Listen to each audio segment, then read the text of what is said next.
Hello students, a warm welcome to Obsession. Today we will discuss about current affair of December week 3. आज हम लोग बात करने वाले हैं दिसंबर वीक 3 के इंपॉर्टेंट करंट अफेयर्स अच्छे तरीके से देखना है, समझना है और उसके साथ साथ जो भी आप लोगों को एडिशनल इंफॉर्मेशन दी जा रही है उसे भी बहुत अच्छे तरीके से ग्रैब करना। चलिएगा स्टार्ट करते हैं आज के अपने फर्स्ट न्यूज के साथ दिसंबर वीक 3 के। The first news is 16th edition of, अभी हाल ही में 16th एडिशन हुआ इंडिया और नेपाल की एक जॉइंट मिलिट्री एक्सरसाइज। और तुम्हें पता ही है इंडिया और नेपाल के बीच में कौन सी एक्सरसाइज होती है? सूर्य किरण। आप लोगों को एक ट्रिक बनाकर स्पेसिफिकली सारी एक्सरसाइजेस पढ़ा रखी हैं, याद होगा सूर्य किरण, जिसमें मैंने आपको बताया था सूर्य की किरणों की तरह चमकते हुए लोग कहां पर रहते हैं? नेपाल में। गोल से मुंह वाले सूर्य की किरणों की तरह चमकते हुए लोग नेपाल में रहते हैं। तो अभी नेपाल के साथ इंडिया की कौन सी एक्सरसाइज हुई जिसका नाम है सूर्य किरण? बेसिकली एक्सरसाइज का नाम कौन से देश के साथ होती है? कौन सा एडिशन हुआ? 16th एडिशन कौन से प्लेस पर हुआ? कौन से प्लेस पर? सालझांडी नाम की जगह है जो नेपाल में पड़ती है, वहां पर ये एक्सरसाइज हुई है। एक्सरसाइज का नाम क्या है? सूर्य किरण। तो याद रखिएगा सूर्य किरण एक्सरसाइज अभी हाल ही में इंडिया की नेपाल के साथ हुई, जिसका 16th एडिशन था, जो नेपाल में ही हुई है। ठीक है, और ये तो आपको पता ही है जब इंडिया और नेपाल की या तो इंडिया में होगी या तो नेपाल में होगी, दो ही प्लेसेस हो सकते हैं। ठीक है, नेपाल में कौन सी जगह है? सालझांडी नाम की जगह है जहां पर ये एक्सरसाइज हुई है सूर्य किरण। चलिएगा आगे बात करते हैं अगले पॉइंट पर। यहां पर नेपाल से रिलेटेड सारी एडिशनल इंफॉर्मेशन की ओर ध्यान दीजिएगा। अभी अभी नेपाल के अभी प्राइम मिनिस्टर बनाए गए जिनका नाम क्या है? पुष्प कमल दहल। क्या बने हैं नेपाल के प्राइम मिनिस्टर? ठीक है। नेपाल के प्रेसिडेंट बने हैं अभी हाल ही में रामचंद्र पौडेल। रामचंद्र पौडेल नेपाल के नए प्रेसिडेंट चुने गए हैं और उसके साथ साथ नेपाल के वाइस प्रेसिडेंट अभी हाल ही में बनाए गए हैं राम सहाय प्रसाद। देखो प्रेसिडेंट और वाइस प्रेसिडेंट दोनों का नाम राम राम से है। ये वाइस प्रेसिडेंट जो है वो है राम सहाय प्रसाद, प्रेसिडेंट है रामचंद्र पौडेल, और उसके साथ साथ प्राइम मिनिस्टर की बात करें तो पुष्प कमल दहल इसके प्राइम मिनिस्टर बने हैं। और इंडिया और नेपाल की एक्सरसाइज सूर्य किरण, जो नेपाल के सालझांडी नाम की जगह पर 16th एडिशन हुआ है। ठीक है, तो ये 4 पॉइंट नेपाल के बारे में आप लोगों को क्लियर होते हैं। अब चलते हैं अपने नेक्स्ट न्यूज की ओर, मतलब अभी एक ही न्यूज हुआ है। ठीक है, नेक्स्ट न्यूज की ओर चलते हैं और नेक्स्ट न्यूज हमारा कौन सा है? 6th एडिशन हुआ अभी हाल ही में। किसका? इंडिया और कजाकिस्तान की एक्सरसाइज, जिस एक्सरसाइज का नाम क्या है? काजिंद। नाम से ही क्लियर हो रहा है काजिंद। काजिंद मतलब KAZ मतलब कजाकिस्तान, IND मतलब इंडिया। काजिंद नाम की एक्सरसाइज, काजिंद नाम की एक्सरसाइज इंडिया की कौन से देश के साथ होती है? कजाकिस्तान के साथ, जो अभी हाल ही में जिसका 6th एडिशन हुआ कौन से प्लेस पर हुआ? उमरोई नाम की जगह मेघालय में। ठीक है, उमरोई मेघालय में कौन सी एक्सरसाइज हुई? 6th एडिशन इंडिया और कजाकिस्तान की एक्सरसाइज का नाम क्या है? काजिंद। याद रखना है, दो एक्सरसाइज पढ़ाई अभी हाल ही में, इंडिया और नेपाल की सूर्य किरण, इंडिया और कजाकिस्तान की काजिंद। ठीक है, अब बहुत सारे स्टूडेंट कंफ्यूज हो जाते हैं कजाकिस्तान और किर्गिस्तान में। ठीक है, तो ये कंफ्यूज आप नहीं होगे। कजाकिस्तान के साथ है काजिंद और अभी किर्गिस्तान के साथ भी हुई जिसका नाम है खंजर। ये देख लो, एक है खंजर एक्सरसाइज। तो खंजर एक्सरसाइज की बात आ जाए तो खंजर ये किर्गिस्तान के साथ है, ना कि कजाकिस्तान के साथ। तो कंफ्यूज मत होना, किर्गिस्तान के साथ खंजर और कजाकिस्तान के साथ काजिंद। ठीक है, दोनों ही लेटेस्ट हैं अभी, ये काजिंद भी और खंजर भी।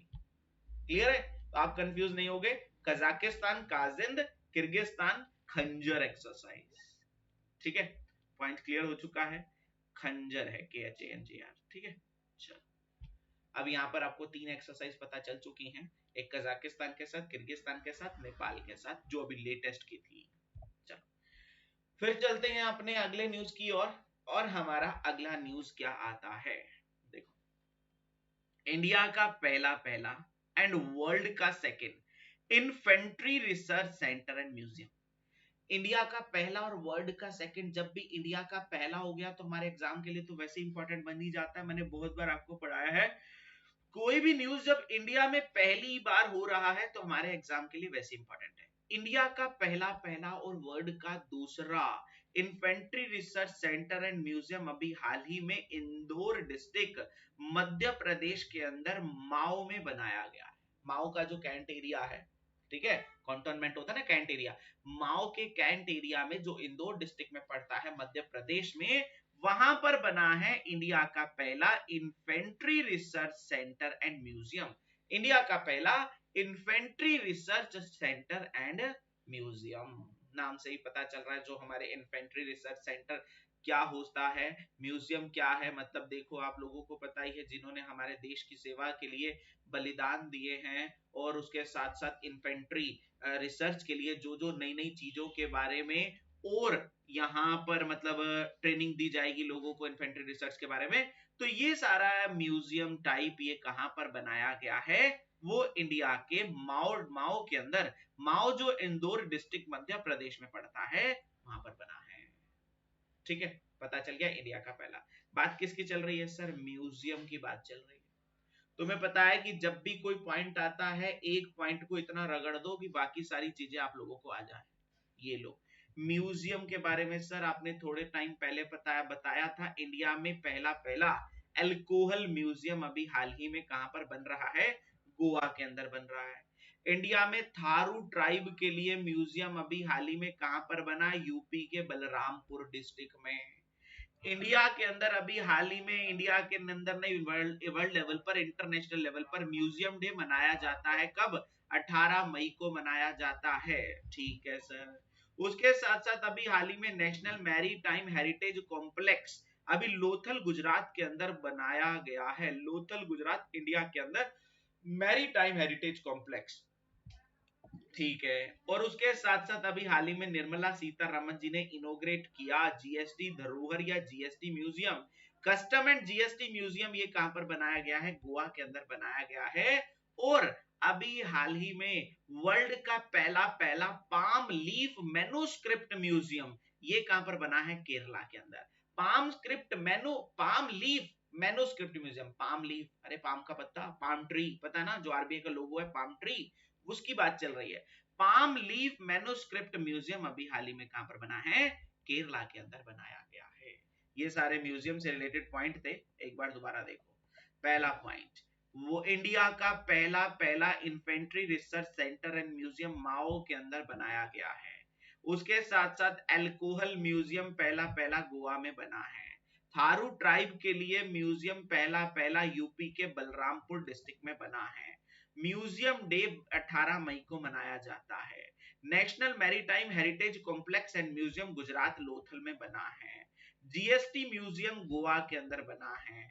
और palm leaf manuscript museum, word का पहला पहला है ये, पाम लीफ मैन्युस्क्रिप्ट म्यूजियम, ये कहां पर बनाया गया है, केरला के अंदर बना है। ठीक है, तो ये सारे पॉइंट आप लोगों को पता चलते हैं। अब चलते हैं अपने नेक्स्ट पॉइंट की ओर। और हमारा नेक्स्ट पॉइंट क्या आता है, देखिएगा, जस्ट अ मिनट।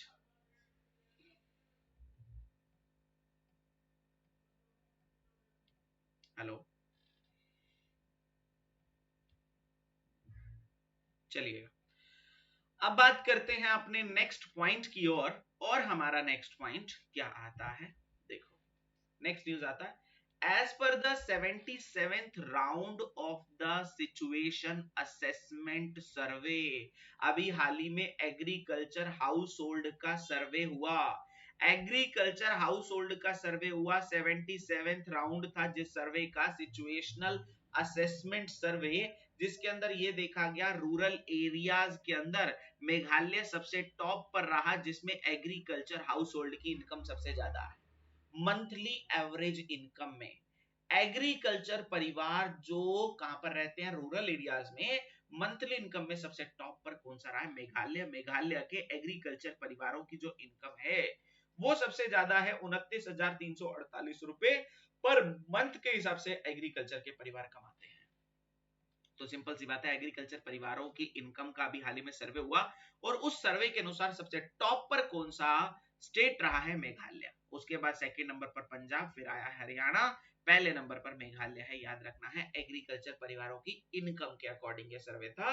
ये सर्वे अभी हाल ही में क्या बोला गया है सर्वे को? Situational assessment agriculture house hold and land and holding of house hold in rural India सर्वे, पूरा नाम इसका ये है।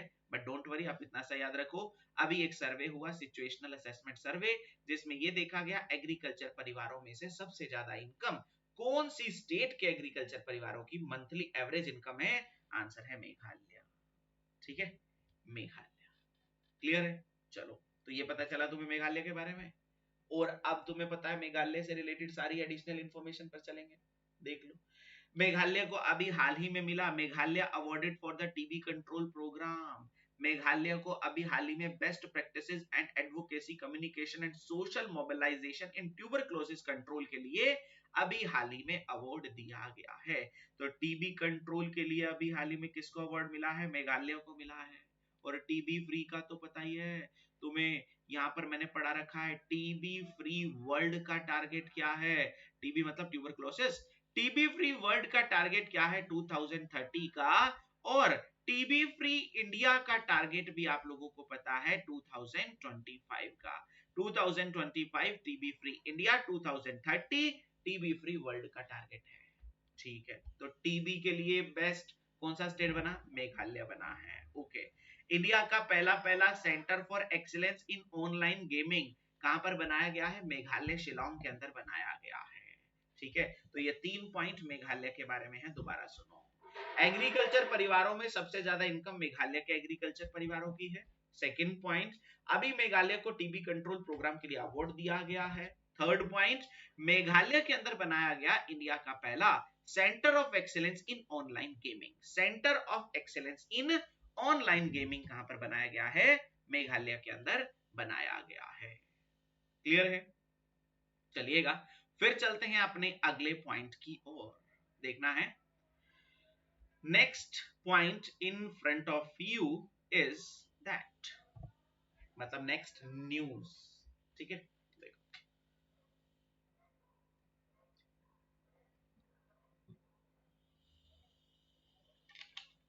इंडिया का पहला ग्रीन स्टील ब्रांड। अब ये क्या होता है sir? Green steel, green steel क्या होता है? जो किसी भी without the use of fossil fuel, बिना फॉसिल फ्यूल का यूज किए स्टील बना दिया, बिना फॉसिल फ्यूल का यूज किए स्टील बना दिया गया। ये इंडिया का पहला green steel brand, green steel brand जिसका नाम क्या है? कल्याणी, कल्याणी फेरेस्टा, कल्याणी फेरेस्टा नाम का ये ब्रांड इन्होंने रखा है, जो इंडिया का पहला ग्रीन स्टील ब्रांड है, जिसको अभी हाल ही में पुणे की एक company, steel company Kalyani group ने बनाया है। पुणे के कंपनी है स्टील कंपनी जिसका नाम है कल्याणी ग्रुप, उसने बनाया इंडिया का पहला ग्रीन स्टील ब्रांड जिसका नाम क्या है? कल्याणी फेरेस्ता, कल्याणी फेरेस्ता। तो याद रखना है, without any type of fossil fuel का यूज किए हुए पहला ग्रीन स्टील का ब्रांड बनाया है। किसने बनाया है? कल्याणी ने। ठीक है, चलो, और उसका नाम क्या है उस ब्रांड का? कल्याणी फेरेस्ता। अगले पॉइंट पर चलते हैं और हमारा अगला पॉइंट आता है स्टॉकहोम इंटरनेशनल, सिप्री। सिप्री का नाम सुना है तुमने? सिप्री बहुत पहले पढ़ाया होगा तुम्हारे को। सिप्री, सिप्री क्या है? स्टॉकहोम। स्टॉकहोम किसकी कैपिटल है सर? स्वीडन की। स्वीडन के अंदर एक जगह है स्टॉकहोम। ठीक है, स्वीडन के अंदर जो स्टॉकहोम उसकी कैपिटल है, उसके अंदर एक इंटरनेशनल पीस रिसर्च इंस्टीट्यूट है जिसका नाम है सिप्री, जिसकी फुल फॉर्म है Stockholm International Peace Research Institute. Stockholm International Peace Research Institute की रिपोर्ट के अनुसार अभी हाल ही में इंडिया की जो कंपनीज हैं वो टॉप 100 में शामिल हुई हैं आर्म्स को प्रोड्यूस करने में। आर्म्स को प्रोड्यूस करने में दो कंपनी टॉप 100 में आई हैं। एक का नाम है HAL, HAL मतलब हिंदुस्तान एरोनॉटिक्स लिमिटेड, जो पूरे वर्ल्ड में 42nd प्लेस पर आई है, और दूसरे का नाम है BEL, Bharat electronic limited. Bharat electronic limited का 63rd प्लेस आया है। किस चीज में? यहाँ पर पता चल रहा है आप लोगों को, रिपोर्ट किस चीज की है? आर्म्स को प्रोड्यूस करने में मिलिट्री सर्विसेज कंपनी। तो पता चल गया arm producing and military services company में जो टॉप 100 की लिस्ट थी पूरे वर्ल्ड की, जिसमें इंडिया की 2 कंपनी आई हैं। एक का नाम क्या है, HAL हिंदुस्तान एरोनॉटिक लिमिटेड, और दूसरे का नाम है BEL भारत इलेक्ट्रॉनिक लिमिटेड। ये 2 कंपनी टॉप पर आई हैं, याद रखिएगा। HAL का प्लेस 42nd है, BEL का प्लेस 63rd पोजीशन है। ठीक है, क्लियर हो चुकी है बात यहाँ पर। ओके और साथ साथ ये बता दूं, आप पूछोगे सर वर्ल्ड में सबसे टॉप पर कौन सी कंपनी आई है? वर्ल्ड में सबसे पहले नंबर पर आई है Lockheed Martin. Lockheed Martin company है यूएसए की, ये वर्ल्ड में सबसे टॉप की कंपनी है जो क्या प्रोड्यूस करती हैं, आर्म्स प्रोड्यूसिंग या मिलिट्री सर्विसेज कंपनी है। ठीक है, तो ये पता चल गया सिप्री। और अगर क्वेश्चन आ जाए सिप्री का हेडक्वार्टर कहां पर है, तो तुम्हें पता है सिप्री किसकी, स्वीडन की कैपिटल स्टॉकहोम है। तो सिंपल सा पता चल गया आप लोगों को, यहाँ पर स्टॉकहोम के अंदर इसका हेडक्वार्टर है, किसका, सिप्री का। अब बात किसकी चल रही है, सिप्री ना एक और रिपोर्ट भी देती है, और रिपोर्ट देती है कि कौन सा देश कितना ज्यादा आर्म्स का इंपोर्ट करता है और कौन सा देश कितना ज्यादा आर्म्स को उत्पादन करता है, प्रोडक्शन करता है। देखो इसको भी मैंने साथ में अटैच कर दिया है। आर्म्स के अंदर देखो यहाँ पर वो कह रहा है India remains world largest arm importer country. India सबसे पहले नंबर पर है आम को इंपोर्ट करने में विद रशिया। रशिया से सबसे ज्यादा मंगाया जाता है, फिर फ्रांस से, फिर यूएसए से। वो कहते हैं सबसे नंबर 1 पर। यहाँ पर आप लोगों को दिख रहा है इंडिया है, इंडिया आर्म्स को इंपोर्ट करने वाला सबसे बड़ा देश कौन सा, वर्ल्ड में सबसे ज्यादा आर्म्स, आर्म्स पता है ना, हथियार। ठीक है, सबसे ज्यादा हथियारों का इंपोर्टर सबसे बड़ा देश कौन सा है, इंडिया। इंडिया इंडिया, उसके बाद सऊदी अरेबिया है, उसके बाद कतर है। आप सबसे पहला याद रखो इंडिया पूरे वर्ल्ड में सबसे टॉप पर है, और ये भी रिपोर्ट सिप्री ही पब्लिश करता है। SIPRI, Stockholm International Peace Research Institute, यही रिपोर्ट भी पब्लिश करता है कि सबसे बड़ा आर्म इंपोर्टिंग कंट्री कौन सा है, इंडिया। और ये भी आ जाना, इंडिया ने सबसे ज्यादा आर्म्स कौन से देश से इंपोर्ट किए हैं, तो उस देश का नाम क्या, रशिया। ठीक है, आम सबसे ज्यादा इंडिया कौन से देश से खरीदता है, आंसर है रशिया। वर्ल्ड में सबसे बड़ा आर्म्स को इंपोर्ट करने वाला देश कौन सा है, उसका आंसर है इंडिया। उसके साथ साथ अभी इंडिया में 2 कंपनीज HAL और BEL बनी है, टॉप 100 कंपनी में शामिल हुई है आर्म्स प्रोड्यूसिंग या मिलिट्री सर्विसेज कंपनी की लिस्ट में। ठीक है, एक एक करके बहुत ही आराम आराम से आप लोगों को पॉइंट बता रहा हूं, तो धीरे धीरे करके समझना है। ओके, कोई डाउट यहां तक? एक एक पॉइंट को बढ़िया तरीके से समझो और उसे क्लियर करो। ठीक है, चलिएगा अगले पॉइंट पर बढ़ते हैं। और हमारा अगला पॉइंट क्या आता है, देखिएगा। हमारा अगला न्यूज आता है सोशल प्रोग्रेस रिपोर्ट या सोशल प्रोग्रेस इंडेक्स, अभी हाल ही में आया, जिसको रिलीज किया है economic advisory council of prime minister.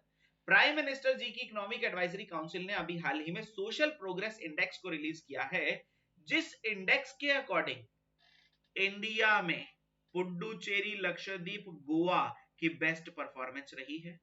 पता चल गया आप लोगों को, बेस्ट परफॉर्मिंग स्टेट और यूनियन टेरिटरी में Puducherry, Lakshadweep, Goa have the emerged as a best performing state, and Aizawl in Mizoram and Solan in Himachal Pradesh and Shimla in Himachal Pradesh ये best performing district रहे हैं। ठीक है, सोशल प्रोग्रेस रिपोर्ट में जो prime minister ji की economic advisory council जारी करती है, जिसके अंदर स्टेट और यूनियन टेरिटरी की लिस्ट में पुडुचेरी, लक्षद्वीप, गोवा सबसे टॉप पर रहे हैं, और डिस्ट्रिक्ट के अंदर मिजोरम का आइजोल, हिमाचल प्रदेश का सोलन और शिमला ये सबसे टॉप पर रहे हैं। सोशल प्रोग्रेस इंडेक्स नाम से ही पता चल रहा है, सोशल प्रोग्रेस। ठीक है, समाज के कल्याण के लिए जो सारे की सारी एक्टिविटी ली जाती है उसकी प्रोग्रेस में, सामाजिक प्रोग्रेस में सामाजिक उन्नति इंडेक्स अभी हाल ही में आया, जिसमें पुडुचेरी, लक्षद्वीप, गोवा स्टेट और यूनियन टेरिटरी की लिस्ट में, आइजोल, सोलन और शिमला किसमें, डिस्ट्रिक्ट की लिस्ट में सबसे टॉप पर रहे हैं। ठीक है, चलो तो ये भी पता चल गया। आगे बात करें फिर, ऐसे ना ये तो ना एक एक वन लाइनर वाले हैं, अब वन लाइनर भी समझने जरूरी है। जहां जहां पर जो जो इंपॉर्टेंट पॉइंट आएगा उसको पूरा एक्सप्लेन भी करेंगे, लेकिन हमेशा कॉम्पिटेटिव एग्जाम में मैं एक बात बोलता हूँ, स्मार्ट स्ट्रेटेजी को फोकस करना है, तभी जाकर एग्जाम क्लियर हो पाता है। ठीक है, ये लो अगला पॉइंट आता है ministry of Ayush has issued a notification regarding the status of centre of excellence scheme, जिसका नाम क्या है, आयुर, AYUR, आयुर श्रेष्ठ, आयुर SWASTHY, स्वास्थ्य, आयुर स्वास्थ्य, ओके, आयुर स्वास्थ्य नाम की स्कीम अभी हाल ही में मिनिस्ट्री ऑफ आयुष ने जारी की है। आयुर स्वास्थ्य नाम की स्कीम मिनिस्ट्री ऑफ आयुष ने अभी हाल ही में जारी की है। और आयुर्वेदा के मिनिस्टर कौन है, मतलब इंडिया के आयुष मिनिस्टर कौन है, सर्बानंद सोनोवाल। सर्बानंद सोनोवाल जी ने अभी हाल ही में रिप्लाई में ये कहा है, बस आप इतना सा याद रखना है कि अभी हाल ही में ये जो आयुर श्रेष्ठा नाम की योजना है, वो आयुर श्रेष्ठा नाम की योजना मिनिस्ट्री ऑफ आयुष ने जारी की है। अब तुम्हें पता है जब भी ये आयुष का पॉइंट आ जाता है AYUSH, तो मैं पूरा डिटेल में बताता हूं, आयुर्वेदा, योगा, यूनानी, सिद्धा, होम्योपैथी। आयुर्वेदा, योगा, यूनानी, सिद्धा, होम्योपैथी। आयुष मिनिस्टर कौन है, सर्बानंद सोनोवाल। ठीक है, आयुर्वेदा में आयुर्वेदा डे कब मनाते हैं सर, ये तो हर साल अलग अलग होता है, धनवंतरी जयंती वाले दिन होता है, 2022 में 23 अक्टूबर को मनाया गया था। ठीक है, योगा डे तो आप सभी को पता ही है सर, योगा डे जो मनाया जाता है वो मनाया जाता है 21 जून को, यू से यूनानी, यूनानी डे 11 फरवरी को, आयुर्वेदा, योगा, यूनानी, एस से सिद्धा, सिद्धा डे 23 दिसंबर को, होम्योपैथी, होम्योपैथी डे 10 अप्रैल को मनाया जाता है। अभी इस बार होम्योपैथी डे मनाया गया है, जिसकी थीम क्या है, वन हेल्थ वन फैमिली, इसकी थीम रखी गई थी। इस बार का आयुर्वेदा डे मनाया गया, सभी को पता है, 23 अक्टूबर को, जिसकी थीम हर दिन हर घर आयुर्वेदा रखी गई थी। अभी आयुर्वेदा से रिलेटेड गवर्नमेंट ऑफ इंडिया ने एक प्रोग्राम शुरू किया, स्मार्ट प्रोग्राम, आयुर्वेदा में रिसर्च को बढ़ाने के लिए। स्मार्ट की फुल फॉर्म है scope for main streaming Ayurveda research in teaching professionals, scope for main streaming Ayurveda research in teaching professional. और अभी हाल ही में वर्ल्ड आयुर्वेदा कांग्रेस गोवा के अंदर पणजी में हुई, वर्ल्ड आयुर्वेदा कांग्रेस गोवा के अंदर पणजी में हुई। और साथ साथ नेशनल इंस्टीट्यूट ऑफ आयुर्वेदा का headquarter, national institute of Ayurveda का हेडक्वार्टर जयपुर राजस्थान में पड़ता है। नेशनल इंस्टीट्यूट ऑफ आयुर्वेदा का हेडक्वार्टर जयपुर राजस्थान में है। तो चलिएगा एक बार दोबारा इसको रिवाइज करते हैं आयुर्वेदा से रिलेटेड। पॉइंट नंबर 1, अभी हाल ही में आयुर स्वास्थ्य नाम की योजना हमारे देश की मिनिस्ट्री ऑफ आयुष ने शुरू की है। ठीक है, उसके साथ साथ आयुर्वेदा से रिलेटेड आयुष मंत्रालय के मंत्री कौन है, सर्बानंद सोनोवाल। और आयुष में सारों की फुल फॉर्म पता चल गई आप लोगों को। ठीक है, उसके साथ साथ ए से क्या है, आयुर्वेदा, योगा, यूनानी, सिद्धा, होम्योपैथी, इसके सारे डेज पता चल गए। आयुर्वेदा डे इस बार 23 अक्टूबर को हुआ था 2022 में। उसके साथ साथ योगा, यूनानी, सिद्धा, होम्योपैथी, ये एक एक डेज आप लोगों को याद होने चाहिए। उसके साथ साथ अभी हाल ही में जो होम्योपैथी डे मनाया गया, उसकी थीम रखी गई थी वन हेल्थ वन फैमिली। उसके साथ साथ अभी हाल ही में जो आयुर्वेदा डे मनाया गया, उसकी थीम हर दिन हर घर आयुर्वेदा रखी गई थी। उसके साथ साथ आयुर्वेदा से रिलेटेड गवर्नमेंट ऑफ इंडिया ने स्मार्ट प्रोग्राम शुरू किया आयुर्वेदा में रिसर्च को बढ़ाने के लिए, जिसकी फुल फॉर्म क्या है, scope for main streaming Ayurveda research in teaching professionals. उसके साथ साथ अभी हाल ही में वर्ल्ड आयुर्वेदा कांग्रेस गोवा के पणजी के अंदर हुई है। और नेशनल इंस्टीट्यूट ऑफ आयुर्वेदा का हेडक्वार्टर कहां पर है, national institute of Ayurveda Jaipur Rajasthan में पड़ता है। ठीक है, तो ये सारे पॉइंट क्लियर हो चुके हैं आयुर्वेदा से रिलेटेड। एक एक पॉइंट आप लोगों को बता रहा हूं, हर एक चीज को रिलेट करता हुआ समझा रहा हूं। ठीक है, चलो फिर चलते हैं अगले न्यूज की ओर। और हमारा अगला न्यूज क्या आता है,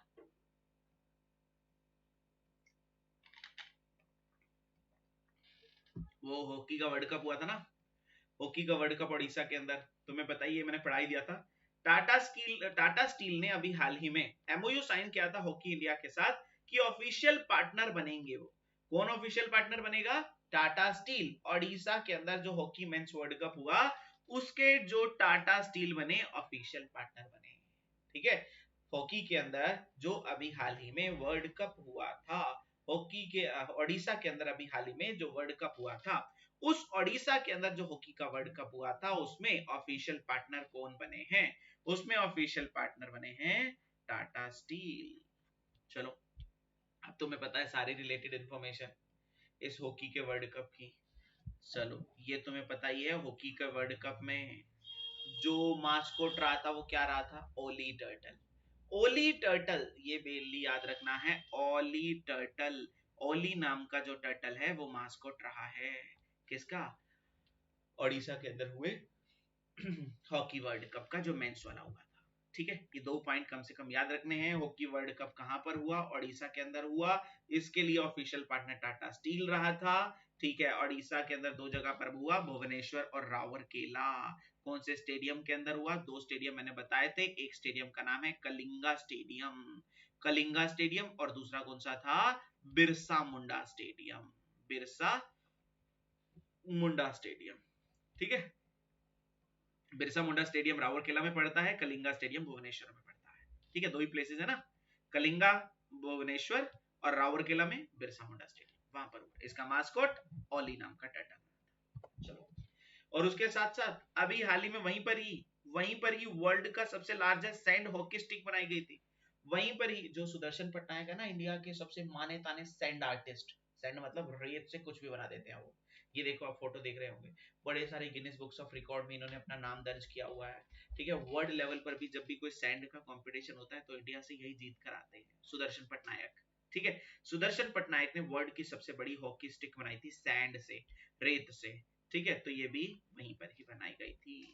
चलिएगा, तो ये सारे पॉइंट आपको क्लियर हो चुके हैं, ये हॉकी से रिलेट करते थे। फिर चलते हैं अपने अगले न्यूज की ओर।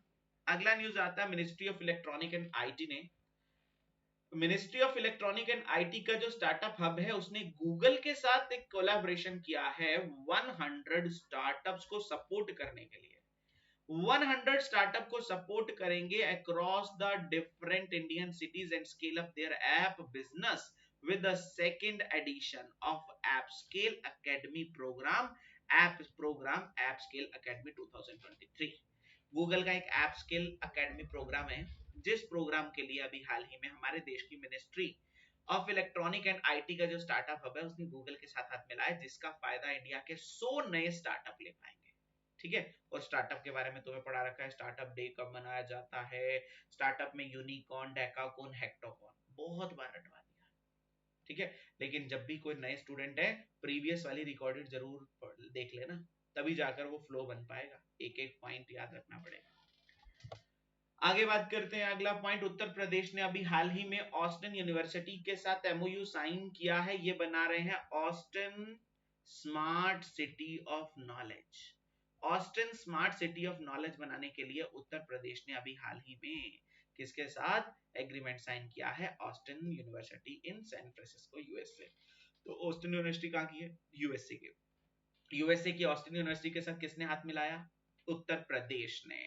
ठीक है, किस लिए ये बना रहे हैं? Smart, Austin smart city of knowledge. Austin smart city of knowledge बनाने के लिए अभी हाल ही में उत्तर प्रदेश ने इसके साथ हाथ मिलाया है। ठीक है, चलो आगे बात कर लेते हैं। यहाँ पर आपको उत्तर प्रदेश के बारे में भी बताया हुआ है, लेकिन अब अगले न्यूज पर चल रहे हैं। जीआई टैग पूरा रटवाया हुआ, शायद नवंबर के करंट अफेयर में पढ़ाया था जीआई टैग के बारे में। अभी हाल ही में इंडिया के अंदर 9 नए जीआई टैग और मिले हैं, जिनके नाम मैंने यहाँ पर लिखे हैं। अभी घमोसा आसाम का, एप्रिकोट लद्दाख का, अनियन महाराष्ट्र का, उसके साथ साथ अवेरा केरला का, स्नैप मेलन केरला का, उसके साथ साथ गार्लिक केरला का। ठीक है, ये अभी हाल ही में ये नए जीआई टैग हाल ही में दिए गए हैं। 9 नए जीआई टैग इंडिया को अभी हाल ही में मिले हैं। और इसके साथ साथ अगर मैं बात करूं, इसके साथ साथ वो कह रहे हैं कर्नाटका, कर्नाटका एंड द तमिलनाडु, जिसके पास सबसे ज्यादा जीआई टैग हो चुके हैं। क्वेश्चन आ जाए सबसे ज्यादा जीआई टैग कौन से के पास है, कौन से स्टेट के पास है? कर्नाटका एंड तमिलनाडु के पास सबसे ज्यादा जीआई टैग हैं। याद रखना है, कर्नाटका एंड तमिलनाडु के पास सबसे ज्यादा जीआई टैग हैं। ओके, तो ये वाला पॉइंट भी क्लियर हो चुका है। जीआई टैग की पूरी डिटेल बता दी थी कि जीआई टैग होते क्या हैं, किसको मिलते हैं। जीआई टैग के लिए उस प्रोडक्ट की पहचान होती है जिसकी एप्लीकेशन जाती है। ठीक है, 10-10 सालों के लिए जीआई टैग दे दिया जाता है, पता है ना, ज्योग्राफिकल इंडिकेटर टैग। लेटेस्ट में किसको मिले हैं? ये प्रोडक्ट के नाम है। ठीक है, और सबसे ज्यादा कौन सी स्टेट के जीआई टैग है? पता है ना जीआई टैग के बारे में तो। ठीक है, चलो आगे बात कर लेते हैं। अगला पॉइंट आता है बॉलीवुड की एक एक्ट्रेस जिसका नाम है सोनाक्षी सिन्हा, सभी को पता है। इनको मिला है PETA India's 2022 person of the year. किसको? सोनाक्षी सिन्हा को। पैटा, पैटा पता है क्या है? People for the ethical treatment of animal. जो लोग एनिमल के साथ अच्छा बर्ताव करते हैं, वेजिटेरियन होते हैं, प्रॉपरली तरीके से एनिमल के साथ अच्छा बर्ताव करते हैं, उनको ये पैटा नाम का एक ऑर्गेनाइजेशन है जिसका हेडक्वार्टर पड़ता है वर्जीनिया यूएसए में। पैटा नाम का एक ऑर्गेनाइजेशन है जो एनिमल्स के लिए काम करता है कि इनके साथ अच्छा बर्ताव किया जाए। आप लोगों ने भी थोड़े दिन पहले देखा होगा या सुना होगा कि एक ना आईआईटी का स्टूडेंट था, उसने ना एक स्टंट के लिए एक 7वीं 8वीं मंजिल से एक बिल्ली को ऐसे घुमाकर फेंका और उसकी वीडियो बना रहा था, और वो बिल्ली नीचे जाके तो मरनी थी। उसके ऊपर केस हुआ था, पैटा ने कर दिया था। जैसे ये होते हैं सर्कस वाले, होते हैं एनिमल्स के साथ बुरा बर्ताव करते हैं, तो उसको भी रोकने का काम पैटा का होता है। ठीक है, तो पैटा एनिमल्स के लिए काम करता है, उनके साथ एथिकल ट्रीटमेंट हो उसके लिए काम करता है, जिसका हेडक्वार्टर वर्जीनिया यूएसए में है। उसने अभी हाल ही में पैटा ने सोनाक्षी सिन्हा को अवार्ड दिया है, PETA India 2022 person of the year. PETA India 2022 person of the year किसे दिया गया है? सोनाक्षी सिन्हा को दिया गया है। ठीक है, याद रखना है। पैटा का हेडक्वार्टर पता चल गया। आगे सरगम कौशल याद हो चुकी होगी, 3 से 4 बार बता दी है। मिसिज वर्ल्ड का टाइटल जीता है सरगम कौशल, जम्मू एंड कश्मीर की। मिसिज वर्ल्ड, मिस वर्ल्ड नहीं है, मिसिज वर्ल्ड सरगम कौशल को मिला है। उसके साथ साथ अभी हाल ही में एक पर्सन जिनका नाम क्या है, सेचरिचम संगतम, जो हु रन एन एनजीओ, जो एनजीओ चलाते हैं बेटर लाइफ फाउंडेशन, उनको अभी हाल ही में दिया गया है first Rohini Nair prize for outstanding contribution to the rural development.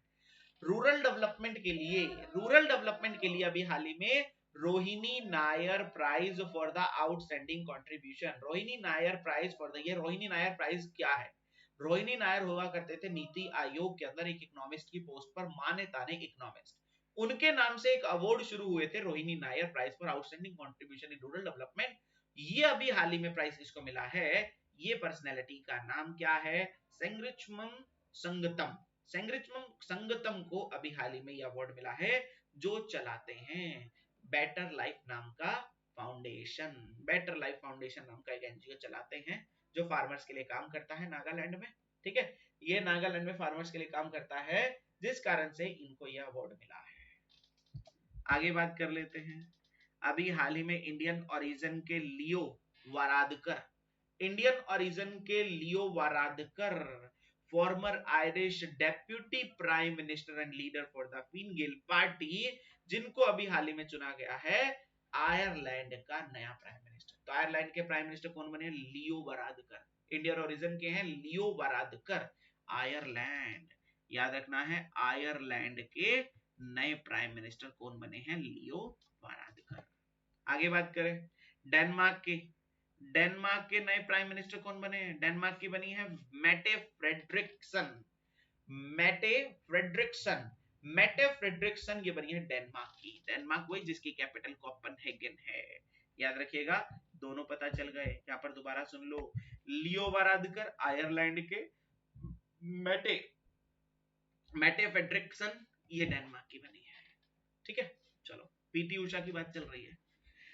PT Usha अभी हाल ही में वाइस चेयरमैन, देखो वाइस चेयरमैन का पैनल होता है, उस पैनल में chairperson, vice chairperson in the upper house, देखो क्या है, पीटी उषा जो राज्यसभा के अंदर मेंबर है, उनको नॉमिनेट किया गया है। किस लिए नॉमिनेट किया गया है? To the panel of the vice chairman of the upper house. जो भी राज्यसभा का वाइस चेयरमैन का पैनल है, उस पैनल के लिए नॉमिनेट किया गया है किसको? पीटी उषा को।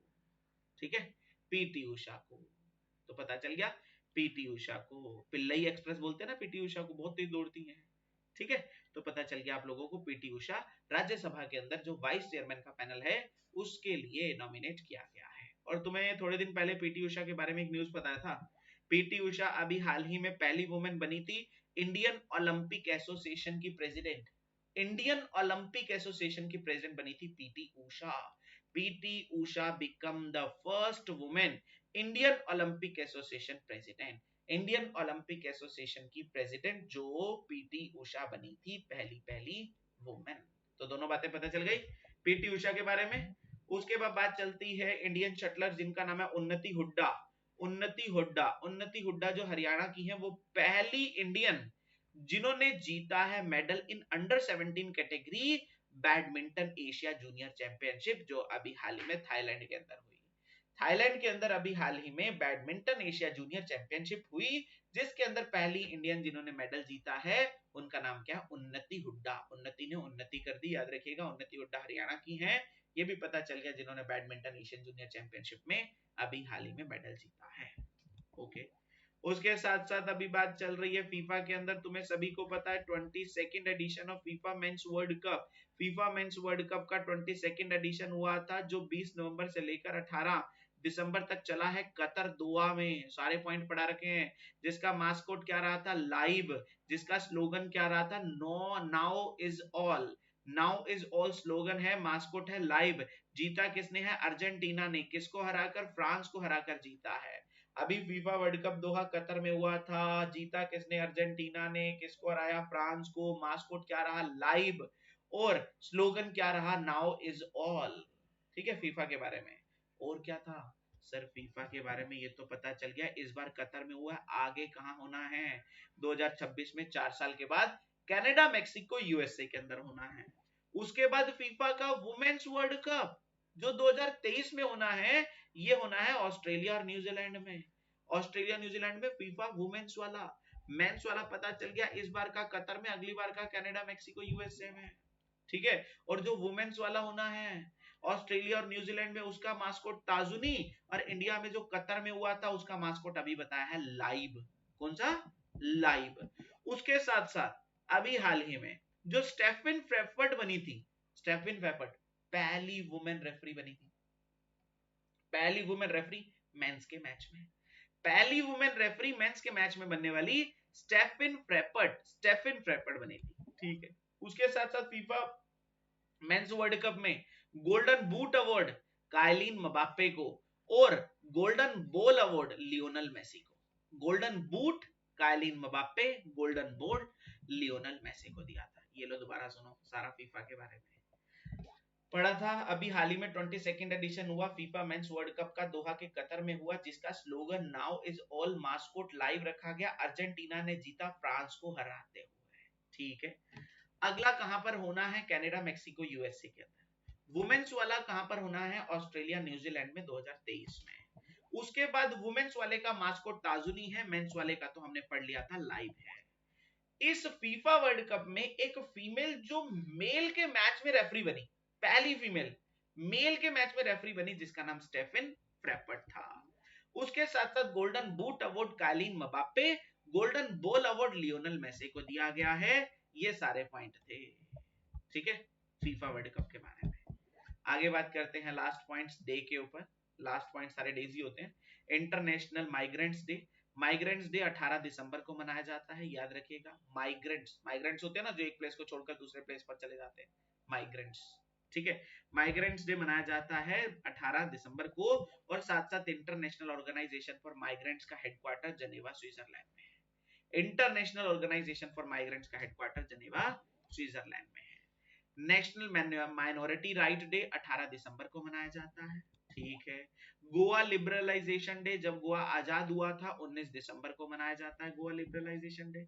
National mathematics day, mathematics day सभी को पता है 22 दिसंबर को मनाया जाता है। किसकी याद में, रामानुजन जी की याद में, जो इंडिया के माने ताने मैथमेटिशियन, जिनको बोला जाता है फादर ऑफ इंडियन मैथमेटिक्स। ठीक है, जिनको पता चल गया, जिनका नाम है रामानुजन जी की बर्थ एनिवर्सरी पर मनाया जाता है, श्रीनिवासन रामानुजन। ठीक है, 22 दिसंबर को मनाया जाता है मैथमेटिक्स डे। ये तो हो गया नेशनल वाला। और इंटरनेशनल वाला 14 मार्च को होता है। इंटरनेशनल मैथमेटिक्स डे 14 मार्च को होता है।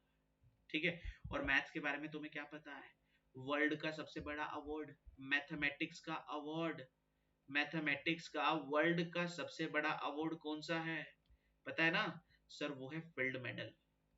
फील्ड मेडल ये वर्ल्ड का सबसे बड़ा मैथमेटिक्स का अवार्ड है। और उसके साथ साथ एशिया का, या नोबेल प्राइज भी बोल सकते हैं उसको, एबल अवार्ड ये एशिया का सबसे बड़ा मैथमेटिक्स का अवार्ड है। और इंडिया का रामानुजन प्राइज। रामानुजन प्राइज। ये सारे के सारे किसके हैं? मैथमेटिक्स के, तीनों के तीनों। वर्ल्ड का सबसे बड़ा फील्ड मेडल, एशिया का सबसे बड़ा एबल अवार्ड और इंडिया का सबसे बड़ा रामानुजन प्राइज। ये तीनों मैथमेटिक्स में दिए जाते हैं। और अभी हाल ही में मैंने यहाँ पर लिखा है एबल अवार्ड किसको मिला था?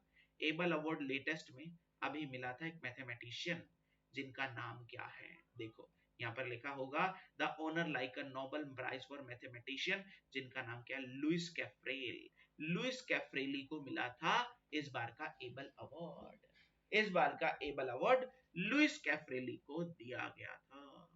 याद रखना है, एबल अवार्ड है। एबल अवार्ड लुइस कैफ्रेली को मिला था, जो एशिया का मैथमेटिक्स का सबसे बड़ा अवार्ड है। ठीक है, सारे पॉइंट्स आप लोगों को क्लियर हो गए। ये सभी के सभी पॉइंट्स आप लोगों के रिलेट करते थे दिसंबर वीक 3 से। ओके, हर एक पॉइंट की इंपॉर्टेंस सबसे ज्यादा है। आगे बात करेंगे दिसंबर वीक 4 पर अपनी नेक्स्ट क्लास में। आज के लिए इतना ही। Thank you to all of you, thank you so much, thanks to all.